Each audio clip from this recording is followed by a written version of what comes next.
الحمدللہ رب العالمین الصلاۃ والسلام علی رسولہ النبی الکریم اما بعد فاعوذ باللہ من الشیطان الرجیم بسم اللہ الرحمن الرحیم لقد کان لکم فی رسول اللہ اسوۃ حسنہ صدق اللہ العظیم۔ ایک مرتبہ بآواز بلند حضور صلی اللہ علیہ وسلم کی شان میں درود شریف کا نذرانہ پیش کریں، بلند آواز سے پڑھیں اللہم صلی علی سیدنا شفیعنا حبیبنا مولانا محمد مبارک وسلم صلو علیہ الصلاۃ والسلام علیک یا رسول اللہ صلی اللہ تعالیٰ علیہ وسلم۔ اللہ رب العزت نے قرآن پاک میں حضور صلی اللہ علیہ وآلہ وسلم کی شان میں لگ بھگ ساری قرآن میں حضور صلی اللہ علیہ وسلم کی تعریف موجود ہے۔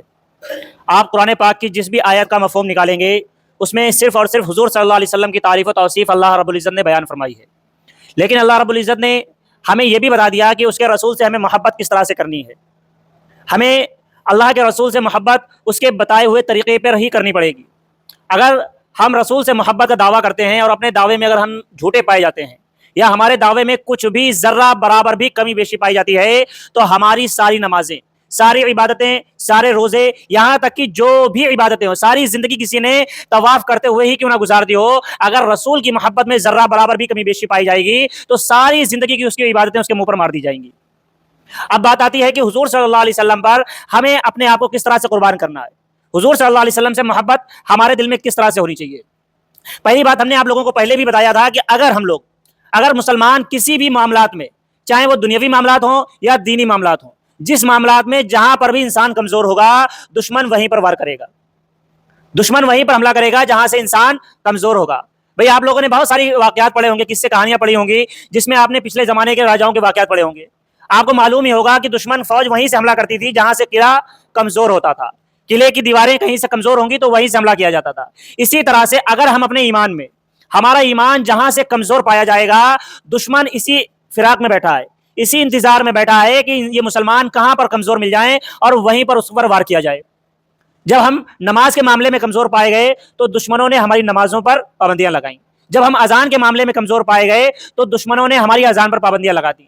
اسی طرح سے آج جب ہم عشق رسول میں کمزور پائے جا رہے ہیں تو دشمنوں نے ہمارے نبی کے محبت پر اظہار کرنے پر پابندیاں لگائی جا رہی ہیں۔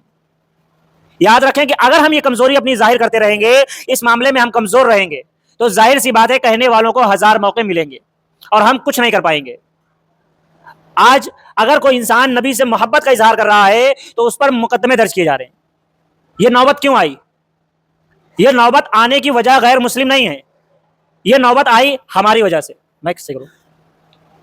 یہ نوبت آئی صرف ہماری وجہ سے، یہ نوبت آئی ہے کہ آج اگر ہم نبی سے محبت کا اظہار کرتے ہیں تو ہم پر مقدمے درج کیے جا رہے ہیں۔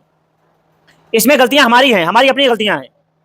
آخر ہم نے اپنی کمزوری اتنی کیوں ظاہر کر دی کہ دشمن آج ہمارے اسی پر حملہ کرنے لگا۔ عشق رسول صرف نبی سے محبت کا اظہار کافی نہیں ہوگا، نبی سے محبت کا اظہار صرف اظہار کرنا بے معنی محبت کہلاتی ہے۔ بھئی اگر آپ کسی سے کہتے ہیں کہ ہمیں آپ سے محبت ہے، آپ اگر اس شخص سے محبت کرتے ہیں تو آپ کو اس کی باتوں سے بھی محبت کرنی پڑے گی، اس کی باتوں سے محبت کرنی پڑے گی، اس کی ہر چیز سے محبت کرنی پڑے گی، اس کی چھوٹی سے چھوٹی چیز سے بھی آپ کو محبت ہونا لازم ہے، تب آپ محبت کے پیمانے پر صحیح اتریں گے۔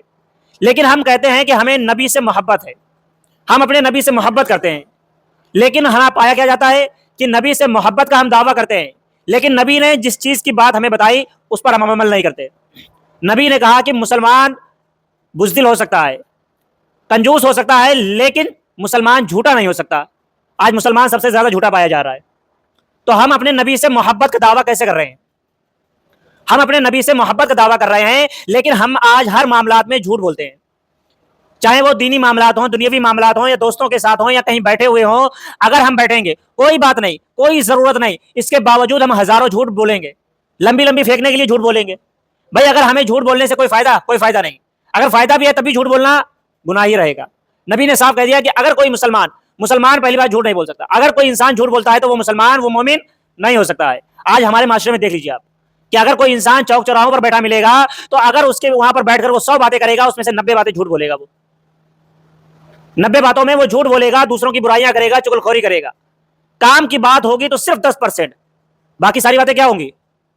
اس میں جھوٹ ہوں گی، چگلی ہوں گی، ایک دوسرے کی غیبت ہوگی، دوسرے کی برائیاں ہوں گی۔ یہ سارے کے سارے گناہ کیا ہیں؟ گناہ کبیرہ ہیں، جسے حضور صلی اللہ علیہ وسلم نے ہمیں صاف طور پر منع کر دیا۔